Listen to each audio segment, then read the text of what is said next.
O meu convidado de hoje é uma combinação de determinação, resiliência e paixão. Nascido em São Paulo, ele enfrentou desafios monumentais desde cedo. Aos 22 anos, ele se viu obrigado a assumir os negócios da família após a perda do seu pai.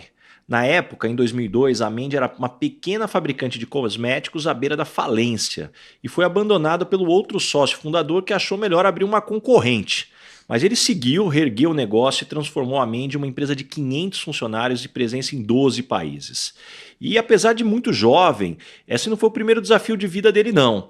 Aos 17 anos, após um acidente de moto, ele teve uma amputação na perna que mudou a sua trajetória e quando os negócios já estavam mais estruturados, ele se tornou atleta profissional de snowboard e classificou o Brasil para o seu primeiro jogo paralímpico de inverno em Sochi em 2014.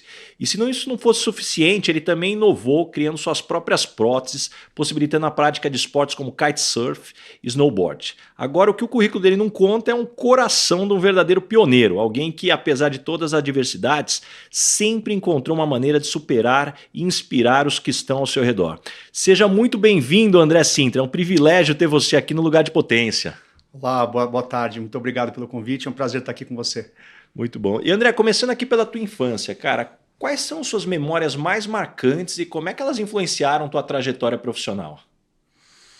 Cara, eu acho que as minhas memórias mais marcantes de infância são memórias de aventura, né? Então eu lembro que eu sempre estava ou subindo numa árvore, pulando um muro, aprontando alguma coisa, fazendo uma coisa de bicicleta. Então, assim, acho que essa parte do movimento, né, de muita atividade, sempre fez parte da minha vida. Então, recordando aí, desde muito jovem, isso vem bem forte dentro de mim, né? Essa busca por aventura, essa busca por coisas novas. Então, isso vem forte, desde sempre. E antes de se envolver diretamente com a Mandy, quais eram seus sonhos profissionais e aspirações de carreira quando era mais novo? Olha, confesso que eu não tinha nada muito bem definido, assim, né? Não tinha definido o que eu queria ser, né? Quando crescer. Uhum. Na verdade, as coisas foram acontecendo e eu não tinha isso definido claramente, assim, né? Na verdade, eu jamais imaginaria que eu ia me tornar um empresário, empreendedor e muito menos atleta, né? Uhum. E dentro dessa dinâmica, já explorando esse pedaço da tua história, como é que foi entrar nesse mundo? Porque ao mesmo tempo que, puxa, você lida com a perda do seu pai, e eu que já perdi o meu, sei o quão desafio é, e assumir a responsabilidade de um negócio que não estava bem naquele momento. Acho que foram duas coisas muito difíceis, né? Que vieram meio juntas e que, assim, acho que não tem uma fórmula mágica, né? Mas a gente tem que aprender a lidar com a situação. Então, acho que a perda, né, de pessoas, as perdas de pessoas que a gente ama são, acho que, as coisas mais difíceis que a gente passa na vida, né? Mas também, por outro lado, passar dificuldade financeira, passar dificuldade no negócio também não é nada fácil, né? Acho que são maneiras diferentes de lidar com as duas dificuldades, né? Acho que as questões mais sentimentais a gente vai aprendendo a lidar, né, com a emoção, a saudade, né, a tristeza, vai aprendendo a gerenciar isso dentro da gente. Com o tempo a gente vai se modificando, vai ficando um pouco mais maduro, vai entendendo que coisas da vida fazem parte. E da parte de empresa, eu acho que também tem um processo de aprendizado que torna a gente mais forte para passar esses desafios, né?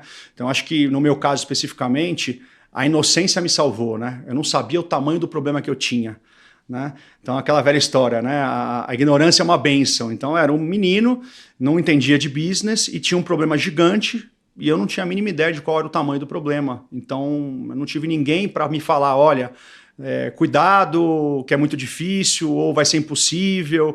Então, naquele momento, como eu não tinha apoio de ninguém, acho que eu tive a sorte de não ter o apoio de ninguém naquele momento, então eu não conseguia entender o tamanho do problema e acho que por isso que também mergulhei de cabeça e fui aprender a fazer, né? Na verdade, quando eu assumi, eu não sabia nada de business, não tinha formação em business, não tinha estudado business, não tinha feito processo de sucessão com meu pai, não tinha vivido nada disso, né? Tinha tido um empreguinho antes e estava trabalhando um pouco com meu pai para me recuperar do acidente, mas não entendia nada de business. Então, quando eu assumi de verdade, eu fui procurar entender o que era o business, né? Então ir para a rua, visitar cliente, montar time de vendas, entender um pouco de cada área do business, né? Parte da produção eu já entendi um pouquinho, porque já estava mais próximo da produção, mas começar realmente a entender todo o processo do business de ponta a ponta e mergulhar no aprendizado e procurar se desenvolver né, naquele momento, porque eu não tinha praticamente time, né, então era um cara bem multitarefas. Tinha quantas pessoas na época, a empresa? Acho que na época sobraram mais ou menos umas 30 pessoas, mais ou menos isso.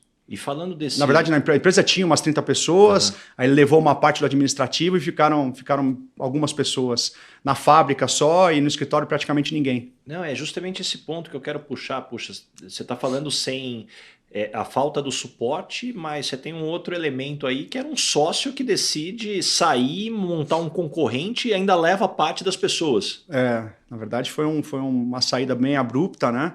E o sócio sai deixando a empresa, ele administrava a empresa antes, e ele sai deixando a empresa numa situação bastante difícil financeiramente, com muita dívida, né? Tanto com funcionário, com fornecedor, né? E tudo mais, e vai para o mercado concorrente, levando o time de vendas, levando parte do administrativo, né? Grande parte do administrativo. Então, assim, eu digo que eu não comecei do zero, eu comecei do menos alguma coisa, né? Porque eu tive que montar a equipe de novo, que eu não sabia nem como montar, e tive que aprender a lidar com dívida sem nunca ter tido dinheiro, né, para administrar. Então, acho que foi uma situação difícil, né, delicadíssima, mas eu digo também que foi um aprendizado muito grande, né? Acho que o processo de aprendizado foi a grande vitória o grande prêmio desse período, né? E aí esse mercado que você começa é um mercado que evoluiu bastante ao longo do tempo. E aí, se eu queria explorar contigo, quais foram as principais mudanças desse mercado de cosméticos de quando você começou para o que ele é hoje?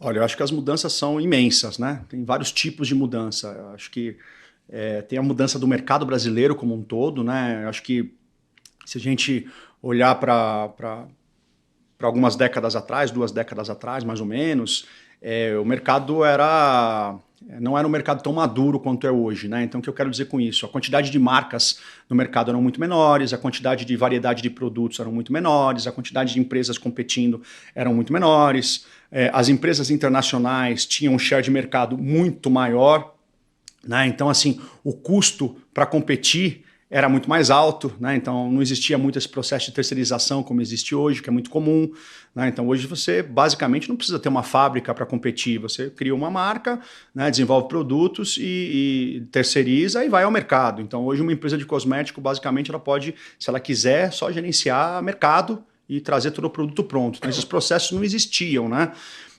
Acho que esse é um ponto. O outro ponto que eu acho que é valioso é que assim...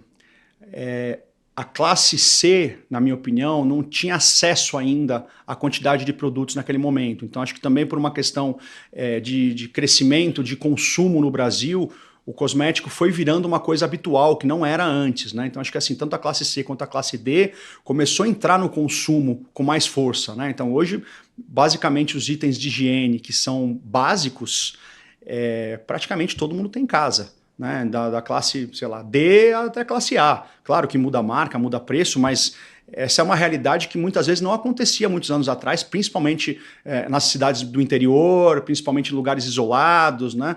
Então, acho que essa mudança do consumo também tem um fator preponderante de levar o Brasil para um dos maiores mercados do mundo, né, de beleza. E falando sobre público, eu sempre escutei sobre aquela teoria do efeito batom, que quando tem uma crise vende-se mais batom, porque isso resgata a autoestima das mulheres. Você nota isso no seu mercado ou isso é lenda? Assim, eu acho que isso é verdade, tá? Mas eu acho que foi mais verdade no passado. E meu pai me contava essa história, porque ele já tinha trabalhado nesse setor, né? E ele dizia que era o seguinte, não era só o efeito, era o efeito batom, mas não era só a questão da autoestima. Tinha uma questão também de desemprego. Então, o que acontecia? Naquele momento, o porta a porta era muito forte, né? Principalmente a Avon, há muitos anos atrás. Ela era uma empresa muito, muito forte. E quando tinha uma crise no Brasil, o marido ficava desempregado.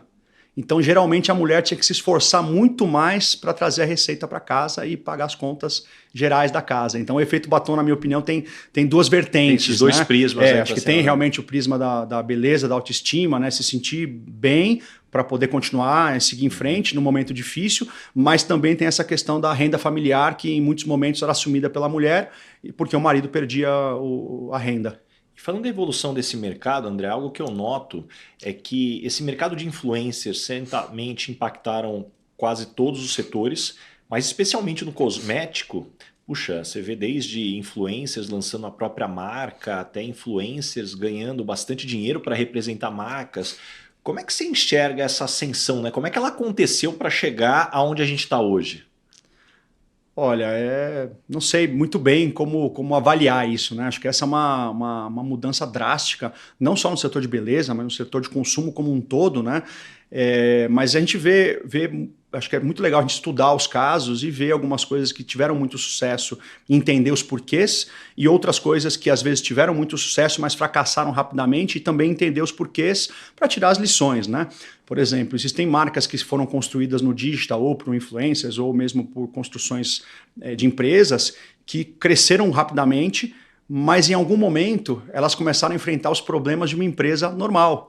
Né? Então, problemas de logística, problema de produto, problema de demanda, de gerenciamento de SKU. Então, assim, a gente precisa olhar como um todo. Né? Eu acho que assim, só estar no digital e só ter curtida não quer dizer muita coisa. Né? Eu acho que a gente precisa tomar um pouco de cuidado com o que a gente vê na rede social e o que parece que é e que muitas vezes não é, né? Então a gente precisa tomar um pouco de cuidado, e isso também para as empresas, né? Eu acho que as empresas viraram um canhão de dinheiro muito forte para as redes sociais, acho que é importante, mas acho que agora as empresas também estão começando a perceber que nem tudo gera venda, né? Nem tudo traciona. Então, assim, as empresas acho que no começo não sabiam muito como fazer. Like natural. não é garantia de venda. Exatamente, like não é garantia de venda. Acho que agora as empresas estão começando a falar, opa, peraí, não é bem assim, vamos estruturar melhor esse negócio, como é que volta a grana, como é que eu faço para retomar. Então acho que a gente ainda está num processo de amadurecimento de todo esse mercado digital, e eu acho que muita coisa nova vai acontecer ainda, né? Porque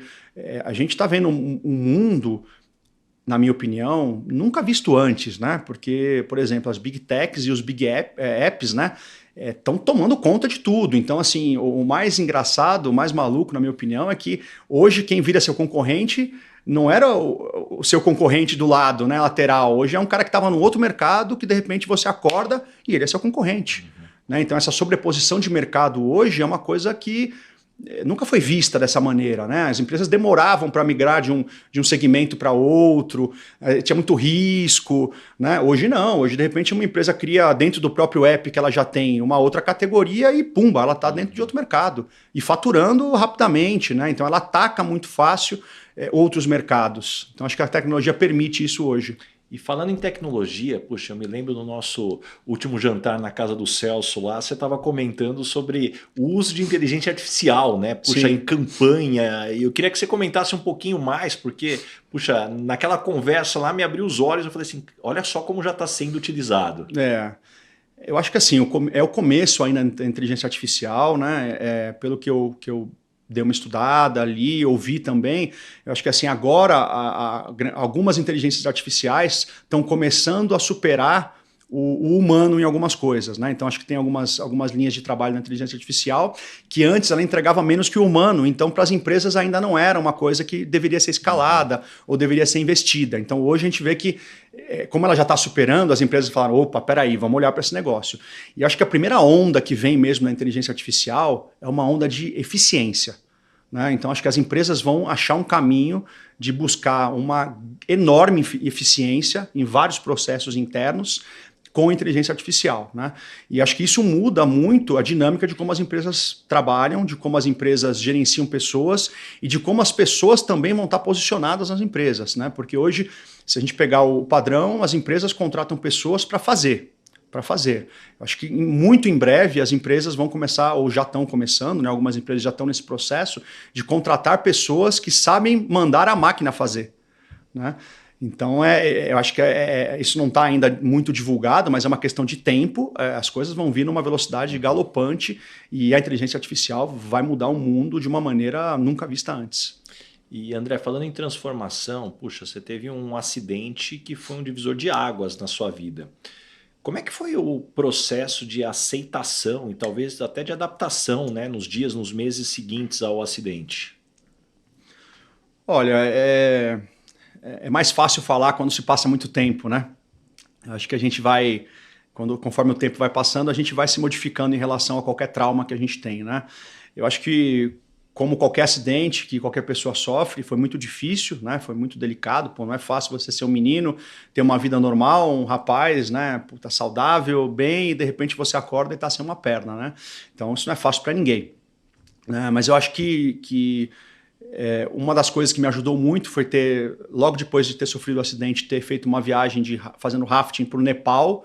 Então isso me abriu muito a cabeça, porque tinha outros caras lá que usavam prótese já há muito tempo, então acho que isso me fez enxergar que era possível ter uma vida normal com uma prótese. Te indicaram essa viagem para conectar com essas pessoas? Na verdade, acho que o universo foi conspirando, assim, sabe? Porque quando eu sofri o acidente, logo depois, até por uma coincidência, eu conheci uma pessoa que tinha uma prótese e esse cara estava montando uma viagem para o Nepal com mais alguns caras amputados e me convidou. Então eu fui o último convidado, eu fui o mais novo amputado e o mais jovem do time todo também.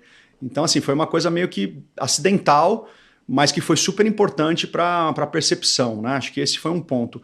Acho que o outro ponto é que à medida que eu fui também entrando nos esportes, né, eu fui tentando me superar e fui vendo que era possível ter uma vida normal com a prótese, né? É lógico que esse fantasma, ele é um fantasma que vai e volta muitas vezes durante o período do início, até porque, por exemplo, existe um negócio chamado dor fantasma, não sei se você sabe o que é, né? Quando você perde um membro, dói aonde você não tem o membro, então se chama dor fantasma.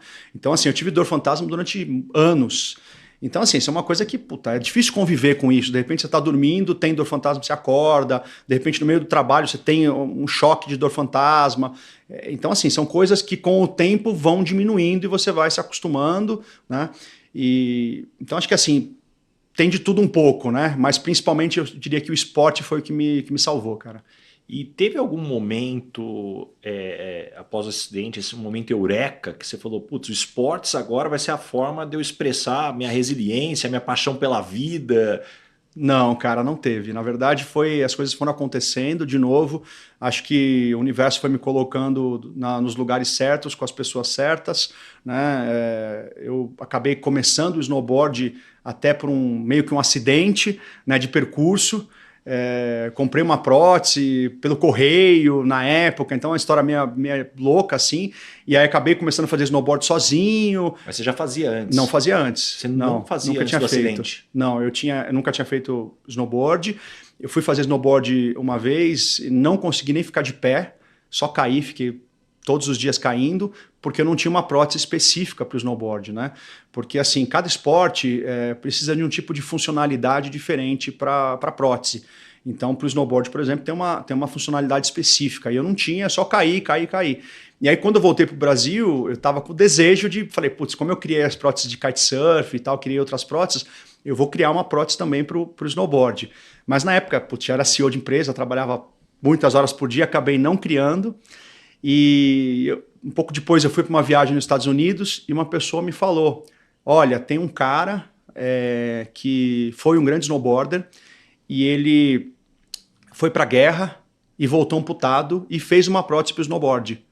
E aí eu falei, nossa, aí fiquei feliz, fiquei empolgado, liguei nessa empresa, né, e falei para uma mulher me atendeu, eu falei para ela assim, bom, eu queria comprar essa prótese de snowboard e tal, e ela falou para mim assim, você tá onde? Eu falei, tô na Califórnia. Ela falou, vem para Utah, passa uma semana com a gente que a gente monta para você. E eu falei para ela assim, olha, não vai dar, porque eu volto pro Brasil em 2 dias, vamos fazer o seguinte, passa meu cartão de crédito e me manda a prótese pelo correio. Eu lembro que ela riu, cara, e falou assim, cara, você é maluco, ninguém compra uma prótese pelo correio. E eu falei, pode mandar que eu me responsabilizo, porque também já tinha habilidade de montar a prótese, de construir, então já sabia bem mais ou menos o que ia vir, e assim foi feito. Então, quer dizer, ela mandou a prótese chegou acho que pro FedEx 2 dias depois, um pouquinho antes de ir para o aeroporto, eu coloquei a caixa na mala, né, abri e vi, coloquei depois na mala, vim para o Brasil, e aí logo depois montei a prótese e fiz snowboard pela primeira vez sozinho. Então, quer dizer, foi uma trajetória que começou com a força de vontade. E esse ponto de fabricar as suas próprias próteses, Como que isso influenciou tua perspectiva, né? Seja até sobre limitação ou possibilidade humana, porque eu fico imaginando, puxa, você não era administrador, foi liderar uma empresa que você fez crescer. Você não é engenheiro de prótese e daqui a pouco você está ali desenhando aqui. Me conta um pouco dessa dinâmica. Como é que você racionaliza isso hoje? Cara, eu acho que assim, tem uma frase que diz assim, né? A necessidade faz o homem, né? Acho que essa frase é muito verdadeira, assim, para muitas coisas ou para tudo na vida, né? Então acho que o ser humano é um ser incrível e uma das maiores capacidades do ser humano é aprender, né? Acho que a gente esquece isso, né? Que a gente é criador o tempo todo, né? Às vezes a gente vive aqui a rotina diária e se esquece que a gente tem um potencial de aprendizado e de criatividade muito grande. Então acho que foi a necessidade que foi fazendo com que eu fizesse essas coisas, tanto na parte profissional, aprendendo, evoluindo, né, me treinando, mas também na questão das próteses, né? Eu fiz próteses várias vezes, porque as primeiras próteses que eu fiz, elas não serviam muito bem, depois eu perdi algumas velejando, mas cada vez que eu fazia uma prótese, eu pensava assim, bom, o que eu posso fazer melhor do que a antiga, né? Então sempre ia evoluindo, ou evoluía o material, ou evoluía o ângulo, ou evoluía uma pecinha específica, né? Lógico, as minhas próteses não são próteses super complexas, né? Como as próteses que tem nas empresas mais avançadas, eletrônicas, computadorizadas, tal, são próteses mais simples, né? Mas são próteses mecânicas que funcionam super bem para esporte e que se eu não tivesse feito elas, eu jamais teria feito kitesurf, né? Acho que, assim, muito provavelmente eu fui o primeiro cara a fazer kitesurf amputado no mundo, porque eu comecei kitesurf no começo do esporte, né? Então hoje é um esporte super divulgado, super famoso, mas eu comecei lá atrás, ainda quando era o kite C, que era um kite muito mais perigoso do que hoje. Eu tô aqui, eu voltei faz algumas semanas de uma viagem que eu fiz pela primeira vez aulas de kitesurf. Ah, que legal. Cara, fui ficar em pé na terceira aula, capote pra caramba. Eu tô tentando imaginar você aqui com a prótese ali, fazendo tudo que você faz. E você comentou sobre as próteses, o quanto elas avançaram. Dá uma ideia do que é hoje o avanço tecnológico e talvez até os valores que podem chegar, porque eu acho que esse é um mercado que mostra o quanto você falou do homem, né? Buscando sempre o next step sem limite. Bom, acho que as próteses eram bem limitadas até alguns anos atrás, basicamente mecânicas. Então eu usei prótese mecânica a grande parte da minha fase de amputação. A grande maioria das próteses que eu usei, né, foram mecânicas, hidráulicas e tudo mais. E de uns anos para cá, os caras começaram a criar próteses eletrônicas, né? Então, eu já uso prótese eletrônica já tem algum tempo. E agora já está numa fase da eletrônica avançada, né? Porque, por exemplo, as minhas eletrônicas quebravam muito, porque faço um monte de coisa com prótese, esporte, e também não dou muita segurança para prótese, né? Putz, vou para praia, maresia e tal. Antigamente não se podia entrar na água com próteses, então sempre tinha que ter 2 próteses para entrar na água quando estava na praia e tal. Hoje já tem prótese eletrônica, né? Que você pode entrar na água, inclusive. Então, uma prótese desenvolvida por uma empresa gigante mundial, junto com o exército americano, para que eles pudessem reabilitar os soldados. Então, uma prótese eletrônica muito boa, muito funcional e também a prova d'água, né? Então, para você ter uma ideia, ela tem giroscópio para entender em que posição que ela está e regular. Ela tem sensores que entendem qual a velocidade que você está andando para regular as válvulas de óleo. E elas vão ajustando as válvulas de óleo para fazer flexão e extensão da perna. E para dar segurança caso você tropece em alguma coisa. Então, assim, tem toda uma inteligência super dinâmica dentro de uma prótese hoje em dia. E André, essa dedicação ao esporte e à empresa exigiu muito de você. Como é que você conseguiu equilibrar essas duas paixões e responsabilidades também, né? Porque você é conhecido aí entre os nossos amigos em comum pela capacidade de fazer coisa pra caramba em paralelo. Olha, eu acho que todo mundo tem essa capacidade, né? Acho que num determinado momento da minha vida eu acabei também dando foco pro esporte, né? Acho que o esporte foi entrando, foi tomando um dinamismo na minha vida, foi tomando uma parte importante da minha vida. Eu vi que aquilo era um objetivo que eu queria realmente cumprir, que eu queria viver, e eu fui adequando a minha vida na empresa, né? Junto com esse esporte, junto com a questão da construção do esporte. E eu costumo dizer que hoje a gente faz home office, né? Na época que eu comecei a treinar, eu já fazia mountain office, né? Então, o que eu fazia? Eu acordava mais cedo antes dos treinos e trabalhava, ou depois dos treinos, trabalhava à noite também, dependendo de onde eu estava no mundo, com o fuso horário do Brasil. Então, assim, sempre foi basicamente uma jornada dupla, estar na montanha treinando e, ao mesmo tempo, estar liderando uma empresa à distância. E me conta sobre esse momento que quando você soube que você tinha classificado o Brasil para os Jogos Paralímpicos de Inverno. Como é que foi essa sensação e significado? Olha, esse momento foi um momento até interessante, assim, porque eu não tinha essa cultura, né? Eu não era atleta desde criança, eu não estava acostumado a fazer competição, eu não vivia nesse mundo, né? Então é uma coisa estranha, assim, você entrar nesse mundo depois de adulto já, né? Geralmente um cara que chega na Olimpíadas, ele está treinando desde criança, né? Ele está competindo desde criança, ele está acostumado com esse ambiente e tal. E eu lembro que quando o comitê soube, porque é uma questão, o snowboard é por ponto, então tem soma de ponto, então às vezes você não consegue saber exatamente na hora da prova como é que está o ranking, né?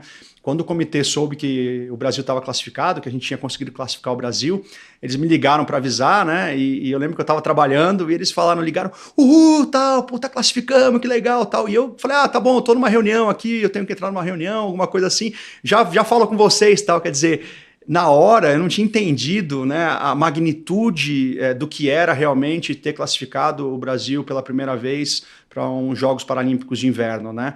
E eu confesso que a minha ficha só caiu mesmo quando eu cheguei lá e vi a magnitude do evento e falei, uau, é de verdade mesmo. O negócio é sério e grande. Então, assim, foi uma experiência incrível, mas esse dia foi muito especial, assim, né, de ver, assim, puxa, agora dá para entender por que eu fiz tudo aquilo, né? Por que eu me dediquei tanto, por que eu caí e levantei tantas vezes, né? Por que a gente tem que ter resiliência, determinação e seguir em frente mesmo com dificuldade. E quais são as semelhanças que você vê e diferenças entre ser CEO e um atleta profissional? Olha, eu acho que tem muitas semelhanças, né? Acho que as duas profissões são profissões de alta performance. Então, o resultado é uma coisa que conta muito para as duas profissões, né? E acho que no snowboard, milésimos de segundos fazem muita diferença, assim como numa empresa, um pouquinho de resultado a mais, um pouquinho de resultado a menos, um percentual um pouquinho para lá, um pouquinho para cá, também faz muita diferença, né? Mas eu acho que assim, ser líder de uma empresa também é praticamente ser um atleta, né? E ser um atleta tem também um lado de você empreender um pouco também, né? Eu acho que para mim foi muito legal, porque quando eu comecei a fazer o snowboard, eu levei um pouco da minha experiência como empreendedor, pensando de uma maneira diferente nos materiais, o que eu posso fazer diferente, como é que eu aprendo isso, como é que eu uso essa peça melhor, como é que é esse entendimento, como a gente faz no mercado, em produto, né? A gente olha, observa, pensa em estratégia. No esporte se faz muito isso também, né? E eu acho que do esporte que eu trouxe um pouco também para a vida empresarial, foi uma coisa muito relacionada ao frio, ao snowboard especificamente, porque eu acho que no Brasil a gente não planeja tanto, né? E uma das coisas que eu aprendi, não que eu faça tão bem, mas que eu aprendi a dar mais valor nos países que são mais frios, é que eles são muito mais planejados, né? Eles são muito mais organizados na questão do planejamento. Lógico que os países são muito mais, digamos assim, equilibrados, né? São muito mais... As mudanças são menos bruscas do que no Brasil, então também permite um planejamento maior de longo prazo. Mas eu aprendi muito bem isso, que eles, por exemplo, pegam uma pista de snowboard, fatiam em vários pedaços e é um foco de cada vez. Primeiro vamos fazer a primeira etapa muito bem. Então treina, repete, cai. Depois que você está muito bom na primeira fase, aí vamos para a segunda. Aí treina, primeira curva, outra curva, salto, até você ficar bom na segunda. Aí depois terceira, quarta, quinta. Então, quer dizer, é um processo, né, de evolução. Então, acho que isso é importante para também entender como as empresas funcionam, né? Se a gente quer chegar num lugar com a empresa, é importante a gente fatiar esse objetivo e ir também avançando, entendendo o progresso, né? E sobre esse papel do líder que você está comentando, como é que você equilibra a necessidade de ser um líder firme na empresa e, ao mesmo tempo, ser uma figura inspiradora, acessível para os teus funcionários, para a tua equipe? Como que é equilibrar esses dois lados? Olha, eu acho que a gente tem que trabalhar de uma maneira situacional, né? Acho que mais do que nunca a gente, acho que o líder em geral não deve ter um único perfil, né? Acho que nós somos múltiplos, na verdade. Todo mundo tem muitas faces, todo mundo tem muitas personalidades dentro de si mesmo. Então acho que a gente tem que trabalhar conforme a necessidade manda ou permite, né? Às vezes a gente pode ser um pouco mais aberto, às vezes a gente pode ser um pouco mais divertido, às vezes a gente tem que ser um pouco mais duro, né? Mas eu acho que é esse jogo de cintura que faz o líder também ter flexibilidade com o time, ter confiança do time, né? E conseguir também ir se posicionando, porque nada é fixo, a gente também está aprendendo, está em constante evolução. E você fala muito sobre superação e resiliência. Mas internamente, como é que você gerencia o medo e a incerteza? Tem alguma prática ou mentalidade que você adota? Olha, não tem uma regra específica, acho que eu nunca tive uma regra específica. O que eu sempre penso assim é o seguinte: eu acho que toda oportunidade, toda dificuldade tem uma oportunidade grande por trás, né? Então o que eu sempre procurei fazer é assim, enxergar o que eu posso aprender com aquela situação, né? Como é que eu posso sair daquela situação um ser humano melhor, né? De alguma maneira, de uma maneira ou mais profissional ou mais pessoal, mas eu acho que a gente está aqui para aprender. E a grande sacada da vida, da jornada da vida é o aprendizado. E sem dúvida nenhuma, né, pô, a resiliência fica claro que é uma característica forte tua. Mas na tua opinião, qual que é a linha tênue entre ser resiliente e saber a hora de mudar de direção, não ser cabeça dura demais? Difícil, hein? Difícil. Difícil. Eu acho que é a coisa da intuição mesmo, né? Acho que a gente tem que aprender a se ouvir também. Acho que a gente se ouve muito pouco. Acho que a gente tem uma capacidade também intuitiva que a gente olha pouco para ela e que ela é muito valiosa, né? Então acho que grande parte do que eu fiz que deu certo foi esse feeling de intuição mesmo, né? De aprender com a experiência dos outros, principalmente. Acho que eu sempre gostei de aprender o que os outros estavam fazendo para poder tirar ensinamentos sem ter que cometer aquele erro, né? Então eu ficava sempre observando, mas tem essa coisa do feeling mesmo, de sentir, né? Olha, puta, é por aqui, eu acredito realmente nisso, e insistir até o momento que você fala, putz, sei lá, não estou acreditando mais nessa ideia, ou o esforço que eu estou fazendo para chegar nesse lugar não está valendo a pena por conta que o resultado não pode ser, talvez não seja tão grande. Então acho que assim, é uma questão de sensibilidade mesmo, né? Mas eu acho que é uma coisa importante. A teimosia, às vezes, ela é muito perigosa, né? Você ser obstinado mesmo, às vezes é uma coisa perigosa que pode cegar. E hoje, quando você olha o teu perfil de liderança, quais são os pontos que você acredita que você ainda precisa desenvolver, precisa aprimorar? Putz, cara, muitos pontos. Acho que tenho muita coisa para melhorar ainda. Eu acho que assim, a gestão de pessoas ainda tenho muito para melhorar. A forma como eu lido com as pessoas, né? A forma como eu aprendo com elas, a forma como eu lidero, tenho muito para melhorar. Acho que tem que melhorar muito em organização ainda, porque não sou um cara nada organizado. Acho que às vezes quem tem menos organização tem um processo um pouco mais criativo, acho que acontece um pouco isso comigo, mas eu vejo que eu perco algumas oportunidades, por exemplo, por não ser às vezes tão organizado, né? Embora eu seja um pouco metódico, mas não tão organizado. Acho que a organização é uma coisa que seria importante. E como é que você define sucesso hoje em comparação com talvez a definição que você tinha quando você era mais novo? O que mudou na tua percepção ao longo do tempo? Cara, eu acho que sucesso é um lugar meio intangível, né? É uma coisa bem abstrata, assim. E eu acho que sucesso é você estar feliz, né? Eu acho que essa é a grande sacada. Eu acho que durante muito tempo o mundo ensinava pra gente, né? Sucesso é você ser bem-sucedido na carreira, sucesso é você crescer profissionalmente, sucesso é você ganhar muito dinheiro, sucesso é isso, sucesso é você ter um carrão, sucesso é isso. Eu acho que é também, né, um pouco disso, mas não é só isso. Então acho que a gente está vivendo um momento de mundo onde a gente pode externalizar também um pouco dessas outras vontades, além da questão do sucesso profissional, né? Porque assim, tem outros sucessos, né? Tem os sucessos internos, como você é feliz com você mesmo, tem o sucesso espiritual, como é que você desenvolve a sua espiritualidade, como é que você se conecta com isso, tem o sucesso social, pô, quanto você gosta dos seus amigos, quanto você se relaciona com eles, quanto é você tá feliz com eles, tem o sucesso dentro do relacionamento, como é que você está se relacionando. Então a gente é múltiplo, e eu acho que sucesso eu classificaria assim num conjunto, né, dessas felicidades em áreas diferentes da vida. E dentro dessa dinâmica, com todo o teu aprendizado, né, com tudo que você passou já. Hoje, quando você se depara com decisões difíceis, o que você aprendeu? Qual que é o teu processo interno para encontrar a clareza? Olha, confesso que assim, às vezes eu tomei algumas decisões de um jeito e às vezes eu tomei algumas decisões de outro jeito, né? Acho que, de novo, não tem uma fórmula mágica. Nesse momento específico, eu estou passando por uma decisão bastante importante, até por acaso, e eu vejo que eu ouvi mais do que eu deveria ter, né, escutado.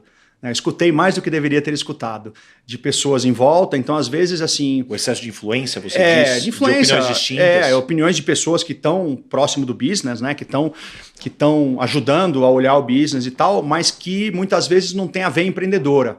Né? Então o que eu aprendi nesses últimos dias foi o seguinte, não deixe alguém que não foi empreendedor dizer o que o empreendedor tem que fazer. Né? Então acho que isso... Poxa, forte esse insight, hein? Então, não que o cara não sabe o que ele está falando, não é isso, mas eu digo assim, cuidado, né? Porque assim, o empreendedor, ele é um cara diferente, ele tem um DNA diferente, né? Independente de como ele seja, ele tem, na minha opinião, o empreendedor tem um DNA diferente. E o cara que não é empreendedor, não desmerecendo, não é isso, mas ele pensa de uma outra maneira, ele foi formado mentalmente, o mindset dele é diferente. Né? E o empreendedor faz algumas coisas que esse cara não faz, e esse cara faz algumas coisas que o empreendedor não faz. Né? Então, acho que o meu último aprendizado agora, bem recente, é esse. Assim, puta, se você está sentindo uma coisa dentro de você, escute os outros, mas nem sempre dê atenção para quem não é o empreendedor, que é o que precisa ser feito naquele momento. E aí você está falando do empreendedor, definitivamente o empreendedor é um cara que, puxa, hora ou outra erra, segue e está ali encontrando o caminho. E aí eu queria entender como é que é a tua abordagem para lidar com um arrependimento ou decisão do passado que talvez você gostaria de ter feito de uma forma diferente, e talvez até como é que é a tua intuição, né, nessa tomada de decisão.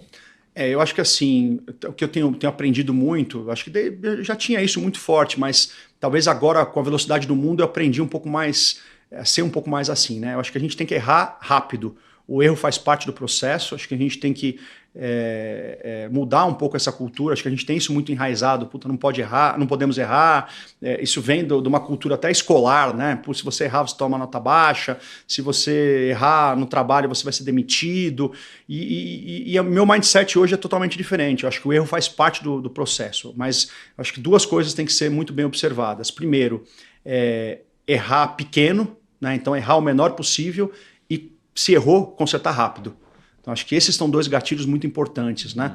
Então, nem sempre é fácil, né? Porque às vezes você muda o barco para uma direção e coloca muito esforço para aquilo, e às vezes dói, né? Você voltar ou você mexer, mas eu acho que esses tipos de direcionamento são muito importantes, né? Acho que a gente não tem que ter arrependimento, todo mundo erra, faz parte do processo, e se não deu certo, volta e reconstrói, né? Acha um jeito novo de fazer. E, pô, tua energia, cara, é contagiante. Pô, você tá num grupo, parece aquela fonte, aquela usina de geração de energia. Como é que é o dia que você acorda mal, assim, você olha para você e fala assim, putz, hoje eu não tô bem. Você tem algum processo para se reconectar? Como que você faz? Cara, não tenho também, de novo, uma coisa fixa, assim, né? Mas, de novo, o esporte eu acho que é o meu lugar, assim, sabe? Quando eu termino um dia bom de esporte, eu volto para um lugar que eu gosto de estar dentro de mim, sabe?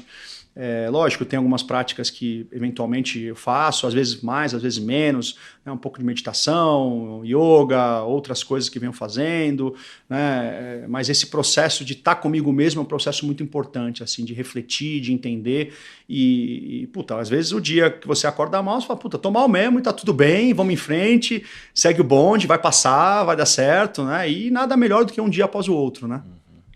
E no final do dia, agora, quando você reflete para a tua jornada até aqui, o que você gostaria que as pessoas aprendessem com a tua história? Pô, você é um cara que dá palestra, puxa, bastante entrevista, pô, você tem uma mensagem bacana. O que você gostaria que as pessoas aprendessem? Acho que o que as pessoas podem aprender, e não comigo, né, mas com grande parte das pessoas que se superaram, acho que o mundo tem muitos exemplos de superação, aliás, exemplos lindos, né, se a gente for pesquisar. Eu acho que o que a gente pode aprender com isso é o seguinte: nós somos muito mais fortes e muito mais poderosos do que a gente imagina, né? Então, assim, a nossa capacidade é muito maior do que a gente imagina. e às vezes a gente perde a oportunidade de explorar essa nossa capacidade. Puxa, adorei aqui, demais. E André, chegamos aqui no momento Headhunter. Qual que é a pergunta que você sempre faz nas entrevistas para contratar alguém para o seu time? Qual que é a pergunta que eu sempre faço? Eu procuro saber como a pessoa lida com os fracassos. Às vezes eu não pergunto diretamente, mas uma coisa que sempre me chama a atenção é como ela lida com as situações, o porquê que ela fez aquele movimento, quer dizer, os motivadores internos da pessoa. Essa é uma percepção que fica sempre bem forte em mim. Assim. Por que ela faz os movimentos principais da vida dela, por exemplo? Né? Por que ela sai de um lugar e vai para o outro de trabalho? Por que ela acorda de manhã e faz aquilo? Né? O que motiva aquela pessoa? Então, acho que esses sinais, para mim, são sempre muito importantes. E que tipo de pessoa não dá certo trabalhando com você? Que tipo de pessoa não dá certo? Acho que não tem um tipo específico. Tem algumas pessoas que não dá certo porque não tem química, né? Ou porque, sei lá, não tem química natural, ou naquele momento tem objetivos completamente diferentes, né? Então acho que não tem um tipo de pessoa específica, mas tem uma situação, né? E quando as pessoas não gostam de você no ambiente de trabalho, normalmente qual é o motivo? Olha, não sei te dizer isso, porque é difícil, como eu estou na posição de líder, é mais difícil para as pessoas quando elas não gostam, né? Mas talvez elas vão embora, né? Intensidade, talvez? Hã? A intensidade, talvez? Como assim? De você ser muito forte, ser muito pode ser. ágil. Pode ser. Algumas pessoas reclamam da velocidade, né, da intensidade, às vezes tem que pegar um pouco mais leve, mas também acho que esse é um papel do líder, entender um pouco da dinâmica de cada um e também regular o reloginho, como você trata cada time ou cada um, né? Porque nem todo mundo tem a mesma dinâmica ou velocidade, né? E o que você gostaria de perguntar pro Baza, Headhunter? O que eu gostaria de perguntar?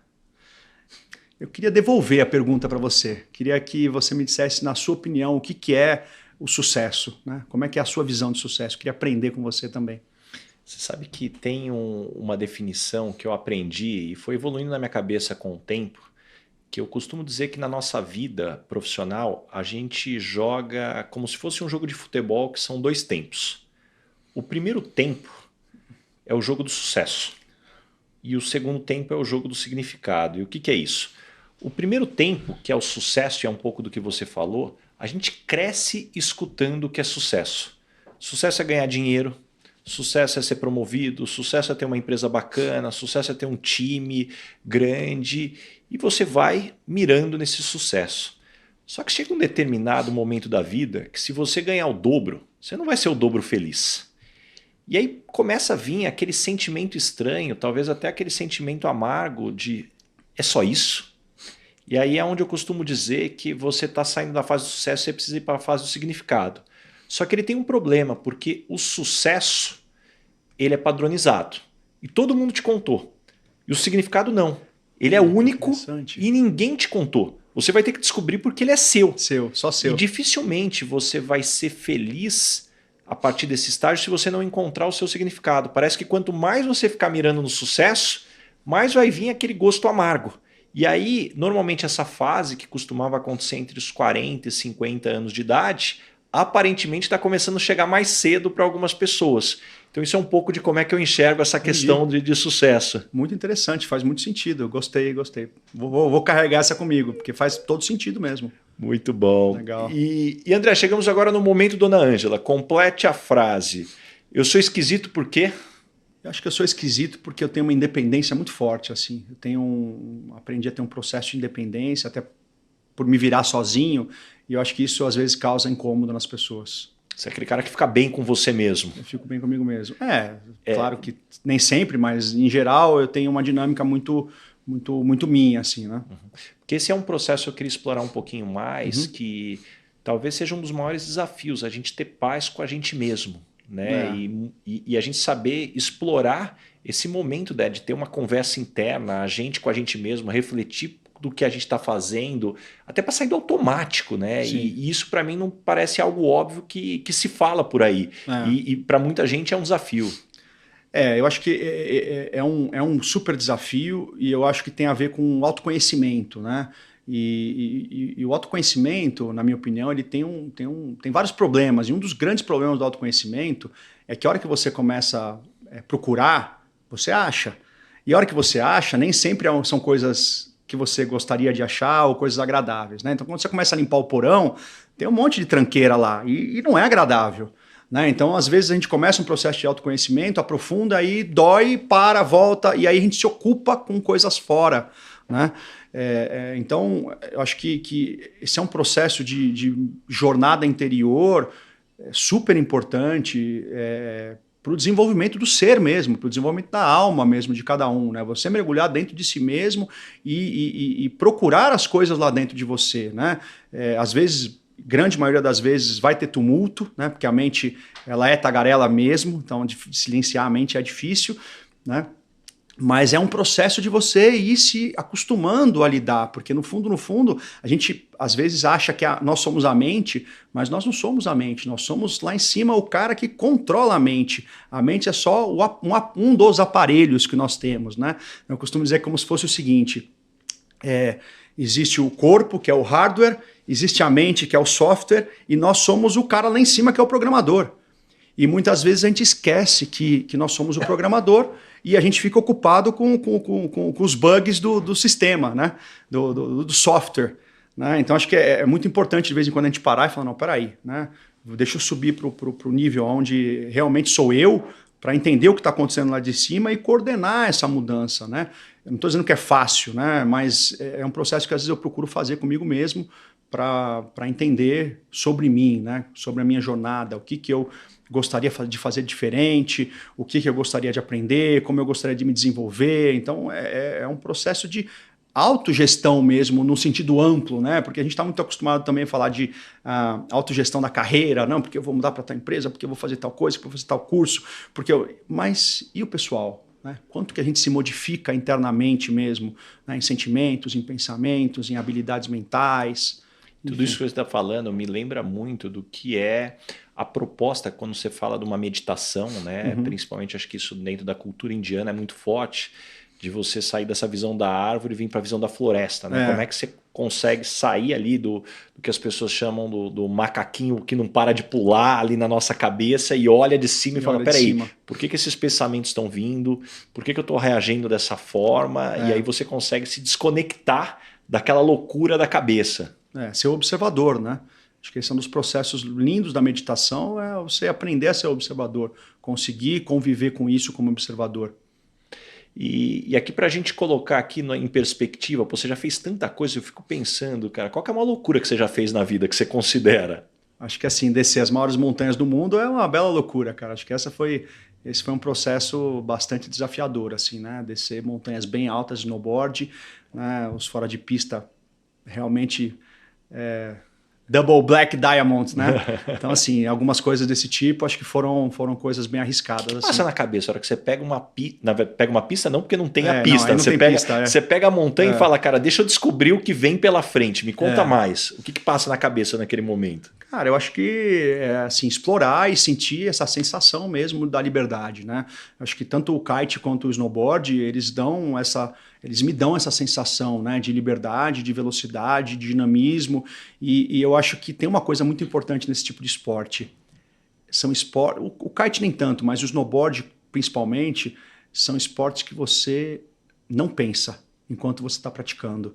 Então acho que esse momento de concentração, né, de que você se reconecta mesmo com você, é um momento muito único e muito valioso. Então acho que essa busca mesmo pela aventura e essa reconexão interior me movem nesse tipo de aventura. E para pessoas como eu, que tem a mente muito inquieta, que você fala, pô, é difícil meditar, porque para mim é sempre uma briga que como eu mantenho o foco. Você pega um esporte como esse, na verdade você não tem como pensar. Você pensou, você capotou. Exato, né? Você não pode pensar, exatamente, você não pode perder o foco. Né? Então é um esporte que pequenos erros causam grandes mudanças, né? E podem ser acidentes e tudo mais. Então são esportes realmente que você tem que estar muito, muito, muito focado, muito concentrado e controlando a mente. Né? Acho que o controle da mente é uma das habilidades importantes de qualquer atleta. E qual é o maior perrengue ou situação engraçada que você já passou no mundo corporativo? Bom, acho que assim, passei por muitos perrengues, mas os perrengues engraçados são o seguinte, às vezes eu estou numa reunião e a minha prótese está quebrada e ela começa a pitar. E as pessoas da reunião ficam incomodadas com o apito e ninguém sabe o que está acontecendo. Ela vibra e apita. E ninguém sabe o que está acontecendo. Todo mundo começa a falar, pô, mas que celular que é, como é que não é. Então, isso é uma coisa engraçada, assim. Aí eu explico para todo mundo, né, enfim, ri, mas é interessante, assim. Ou fica só vibrando, as pessoas, pô, o que está vibrando na sala? Que estranho, que isso, que aquilo. Tá certo. E André, caminhando agora para o final, o nome desse podcast é Lugar de Potência. Qual que é teu lugar de potência? Que tipo de situação e ambiente pode jogar que você brilha? Esporte. Acho que esporte é meu lugar de potência. Adoro esporte, é onde eu gosto de estar. E me conta uma verdade que as pessoas não costumam dizer e, na sua opinião, é fundamental para se ter sucesso. Eu acho que no mundo de hoje, uma das coisas mais importantes para ter sucesso é aprender a lidar com gente. A habilidade de se relacionar. Acho que isso é realmente fundamental para qualquer tipo de sucesso hoje. O que você aprendeu nos últimos 12 meses, seja em conhecimento ou habilidades? Putz, muitas coisas, cara, nossa. Mas acho que dos grandes aprendizados que vão ficar para mim é esse aprendizado recente que eu falei, que é assim, não dê tanto ouvido, né, para quem não fez o que você já fez. Né? Então, assim, cuidado com os outros de fora falando coisas que eles não fizeram, e eles não vão sofrer as consequências das decisões. Né? Então, acho que esse é um ponto bem importante.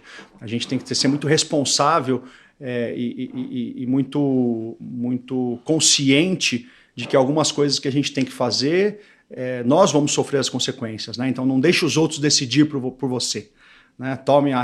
Você pode seguir o que eles estão falando, mas que seja uma decisão consciente sua. E que tipo de situação você é mais chamado para dar conselhos? Para dar conselhos? Para amigos, o que você é mais chamada? Eu acho que assim, os amigos procuram muito para falar de business, assim, né? Tenho bastante amigos que eles procuram para falar de business, de ideias novas, de projetos, o que eu acho da ideia, enfim, como é que eu ponho de pé. Acho que esse é um lugar que os amigos têm me procurado. E que tipo de situação você não é chamado? Assim, os amigos não te veem como referência, tirando a organização que você já falou que não é a tua maior habilidade. Não sei te dizer, não. Essa aí vou pular, porque eu não sei. Tá certo. E deixa algumas dicas de fonte de conhecimento. Como é que você se mantém informado e se desenvolve? Livros, cara. Livros. Eu adoro ler, cara. Adoro ler. Adoro ler livros, todos os tipos. Mas, assim, sou um leitor.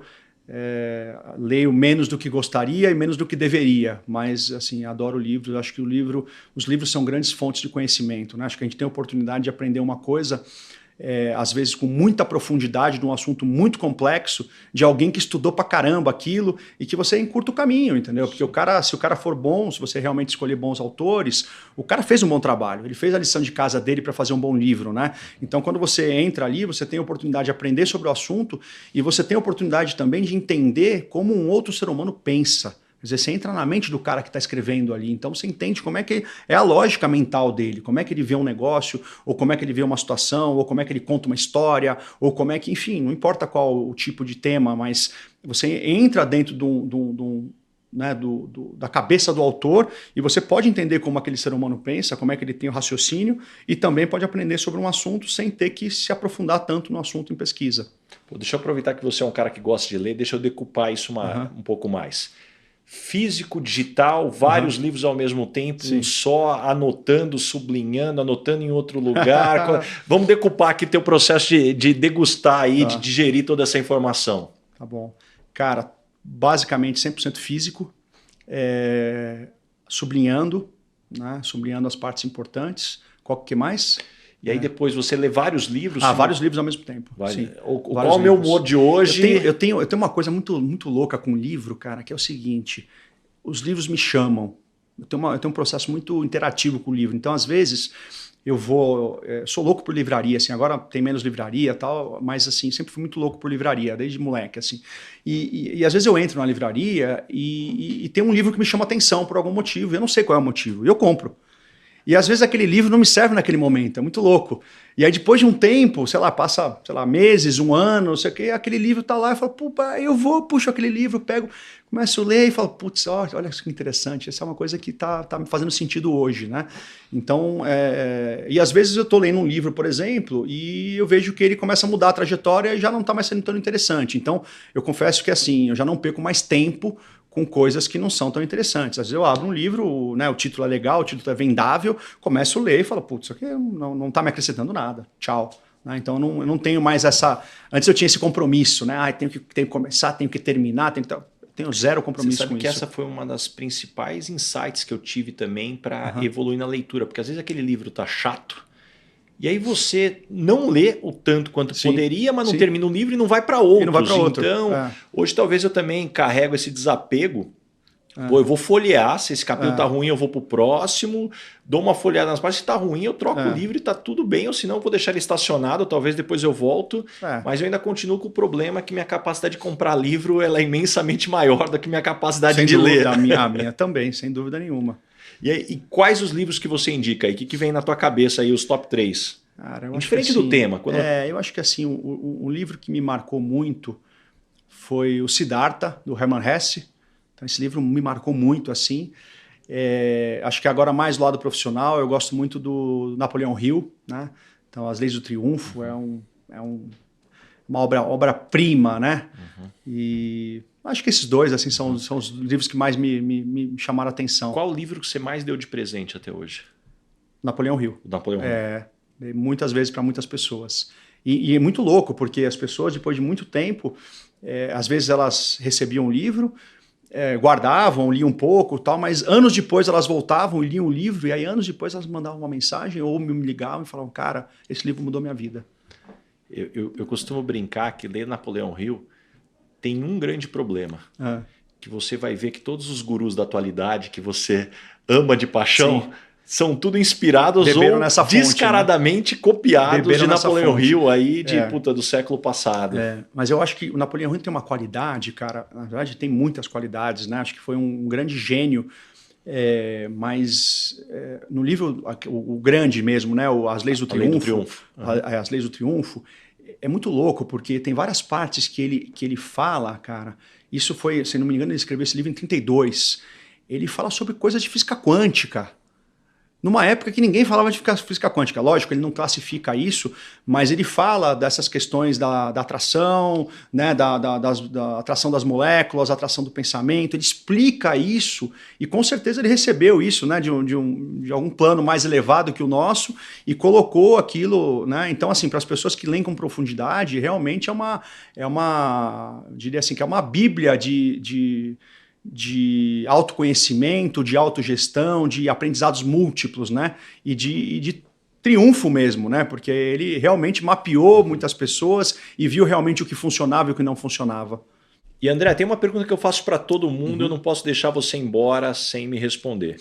O que é felicidade para você? O que é felicidade, cara? Eu acho que a felicidade é quando você olha para dentro de você mesmo e pensa assim, tô em paz, né? Acho que assim, tô realizando o que eu gostaria de realizar e tô em paz comigo mesmo. Acho que esse é o processo de felicidade. Lógico que ela não é o fim, eu acho que ela é o meio, né? A gente sempre aprendeu que a felicidade é um lugar para chegar, né? E eu acho que eu aprendi nesses últimos anos que a jornada tem que ser feliz, né? Porque a gente de verdade não sabe o que vai acontecer amanhã. Hoje pode ser o último dia, né? Então, a gente dá muito valor para essa felicidade lá na frente, que né, não é palpável, e às vezes a gente esquece do dia a dia. Então, acho que o importante é ser feliz agora, o importante é você fazer o que gosta, o importante é estar bem consigo mesmo. Acho que isso é felicidade. Boa, adorei. Pô, André, antes de você ir embora, tem um presente aqui para você. Obrigado.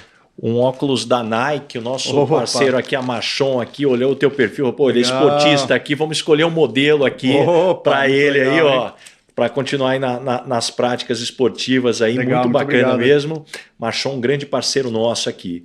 E para a gente completar aqui, André, como é que as pessoas te encontram, que projetos que vem pela frente, deixa a tua mensagem aqui para quem gostou aí de tudo que a gente conversou aqui.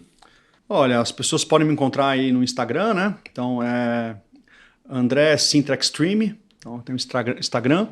E dos projetos, assim, acho que estou pensando ainda, não defini ainda, nos próximos projetos de aventura. Acho que meus próximos projetos terão mais a ver com isso, assim, esportes um pouco diferentes.